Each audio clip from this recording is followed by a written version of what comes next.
চল নারায়ণগঞ্জ চল এক বাপের মেয়ে হতে নারায়ণগঞ্জ যা আয় আমার এখানে একটু তুই মনে করিস যে তুই স্বামী মুসলমান দেখে সারা বাংলাদেশে কিছু হয়ে গেছে একটু দায় আছে আমার এখানে একটু দায় আছে আমার একটু দায় আছে আমি একটু বলি তুই আমি করাপ্টেড ওমেন আমি করাপ্টেড তুই কি করাপ্টেড সে দুদুকে ডাক ডাক কে করাপ্টেড ওমেন আমি তো দলিল তো এখানেই আছে হ্যাঁ তুই কেন দুদুকের কাছে যাস না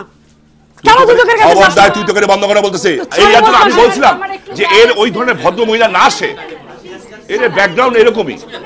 ইয়েস আমার ব্যাকগ্রাউন্ড এরকম কাপড় তুলে কথা বলে না ওনার অ্যাটিটিউড আমি খারাপ ঠিক আছে আমি খারাপ তো কেন ডাকছেন কই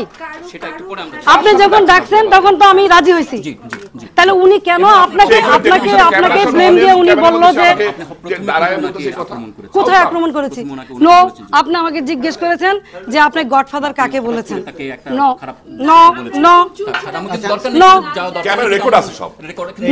কাগজ যেহেতু আমরা আলোচনার জন্য রাজি হয়েছি আমরা আলোচনা না উনি এখানে উনি ধমকাবে আর উনি আরেকজনকে ধমকানোর কোনো কথা নাই আমাদের শেষ হয়েছে আমাদের বোধহয় অনিয়ারের টাইম হয়ে গেছে তাই তো আমরা অনিয়ারে যাই কাগজ দেন আর একটা খারাপ কথা বললে এখানে কিন্তু সমস্যা হবে আমি যা করব নারায়ণগঞ্জে যা করব আপা বসেন আপা একবার নিয়ে হয়ে দেখো না চলে যান বসেন বসেন ভাই সংসদ সদস্য হন নালে শেখ হাসিনার প্রতি প্রিয় আপা বসেন কিন্তু আপনি এভাবে ধমকা কেন কথা বলেন মেয়ে মানুষ দেখে এখন পর্যন্ত আমি সহ্য করতেছি কি মেয়ে মানুষ দেখি কবিরে মারতে গেছে আর মেয়ে মানুষ কি আপা বসেন অনুষ্ঠানটা শুরু করি আমরা আপনার ইজ্জত আছে নাকি আপা বসেন আমরা আলোচনাটা শুরু করি শামীম ভাই আমরা আলোচনাটা শুরু করি গোটা দেশের মানুষ আমাদের দুজনের দিকে কার সাথে বসাইতেছেন আপনি আমি জানি কিন্তু জনপ্রতিনিধি গোটা দেশের মানুষ আমাদের দিকে তাকিয়ে আছে আমাদের we cannot cross the line জি সবাই লাভ দিয়ে গেছে এইভাবে আঙুল দেখানো না কেন আমরা একটু আলোচনা করি না একটু ঠান্ডা সবাই যার কথা বলি আলোচনা করার রুচি নাই আমি এর জন্য প্রথমে এসে বলছিলাম আমি জানতাম সে আসবে আমি এখানে আসতাম না আমরা অনিয়ারে যাই দয়া করে কেন আমি ওর সাথে কথা বলবো ওয়াই আমরা অনিয়ারে যাচ্ছি আপা আমরা অনিয়ারে যাচ্ছি ভাই আমরা অনিয়ারে যাচ্ছি কোথায় এটা কি যাই আমরা হ্যাঁ যাই বাপ দৌড়ে পালাইছে না আঙ্গস থেকে আর ও এটা লাগানো হয়েছে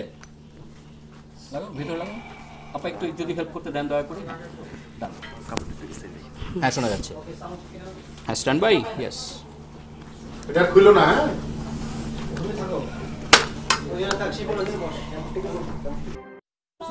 অপশন তো উনি ওইটা নিয়ে যদি কথা বলতে না উনি যে সমস্ত কথাগুলো বলেছে হ্যাঁ আপনি টাইম তো সবাইকে সমান দিতে হবে আমি সমান দিচ্ছি আপনি খেয়াল করেন সমান হবে তো প্রতিদিন সমান হবে না একদিকে দুইজন একদিকে একজন সমান হয় কেমনে সময়টা হচ্ছে কি যে কে উত্তরটা দিতে পারলো কি কেন তাহলে উনি কেন বলছেন এই কথা আর আমি তাকে গডফাদার কেন বলবো উনি আগে তো আজকে 20 বছর যাবত মানুষ গডফাদার খালেদা জিয়া বলে জামাত ইসলাম বলে দিয়াওয়াটা সবাই বলে সবাই বলে না আপনি কবরিকে মারতে গিয়েছেন যে যখন আরে কবরি তো একটা কি জিনিস এটা সবাই জানে মারতে গেছি না কি গেছি আপনি আনোয়ার সাহেবকে মারতে গিয়েছেন আনোয়ার সাহেব তো এখন আমাদের সাথেই আছে মারতে গেলে আমার সাথে থাকে মারছিলেন দেখে আবার মাপ চাইছেন যে উনি তো আজকে স্টেটমেন্ট এখন আওয়ামী লীগ সব একদিকে আছে আপনি কথা বলেন আমরা একা তারপর আপনি আপনার কথা বলেন আমাকে আমার কথা বলতে দেন জনতার অনেক প্রশ্ন আর উত্তর আমরা কিন্তু পেয়েছি বিশ্বাস করেন দুর্নীতি ব্যাপারটা শেষ করে দিবেন আমি একদম কথা চাই না বিশ্বাস করেন আমার ব্যক্তিগত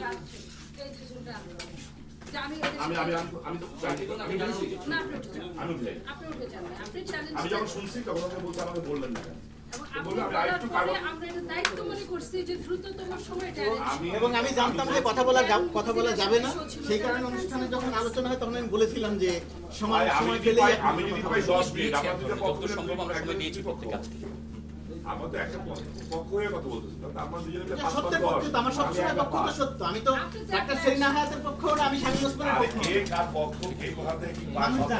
মানুষ জানে দর্শক জানে দর্শকের আপনি অত বড় নেতা না এখন ওই পর্যন্ত আমি কি নেতা না